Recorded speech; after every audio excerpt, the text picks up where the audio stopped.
לכולם, אראה לכם חיבור של מצלמה חכמה משולבת AI עם כרטיס מיקרוביט.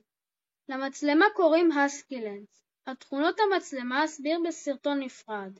בסרטון זה נראה איך מחברים את המצלמה לכרטיס המיקרוביט, וכן איך מתכנתים אותו. בואו נראה איך מחברים את המצלמה למיקרוביט. לשם החיבור נדרש כרטיס מתאם שיכול לספק מתח של 5 וולט בקשר עם המיקרוביט. יכולים להיות כרטיסים שונים כאלה שנקראים בערכות הרחבה למיקרוביט ללא קשר למצלמה. זאת המצלמה, היא נמצאת בתוך מגן. יש כבל מקשר שמגיע למצלמה. כבל מתחבר עם 4 יציאות לכרטיס הרחבה. כבל אדום למתח 5 וולט, כבל שחור לאדמה וכבל ירוק לפין 20 וכחול לפין 19. לכרטיס המתאם אני מחבר סוללה 9 וולט.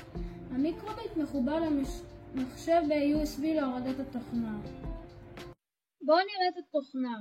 נכנסים לתוך מיקרוביט, בוחרים הרחבות, רושמים הסקילנס ובוחרים את המצלמה. הנה הפקודות של המצלמה. כתבתי תוכנה לזיהוי פנים באמצעות המיקרוביט. זאת התוכנה שכתבתי. משימת ההתחלה, אני מתחיל את המצלמה, נותן לה פקודה להיות בפונקציית זיהוי פנים, ונותן לה פקודה לשכוח את המידע הקודם.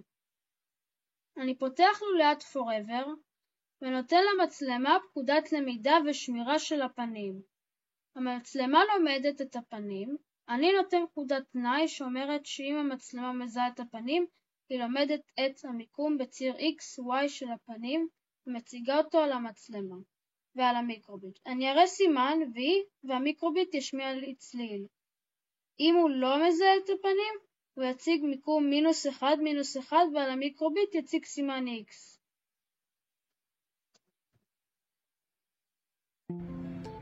בואו נראה את התוכנה איך היא עובדת. נלמד את התמונה של ביידן.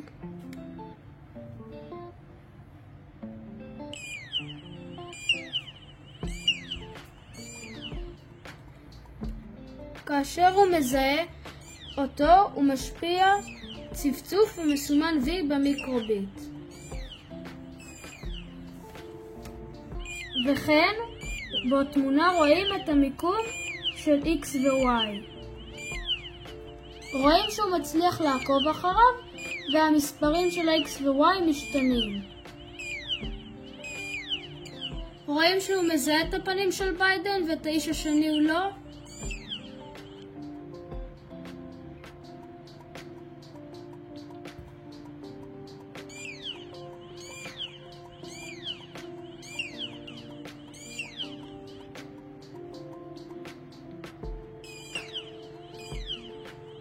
כשרואים את ביידן הוא מסמן V, כשלא רואים אותו הוא יסמן X.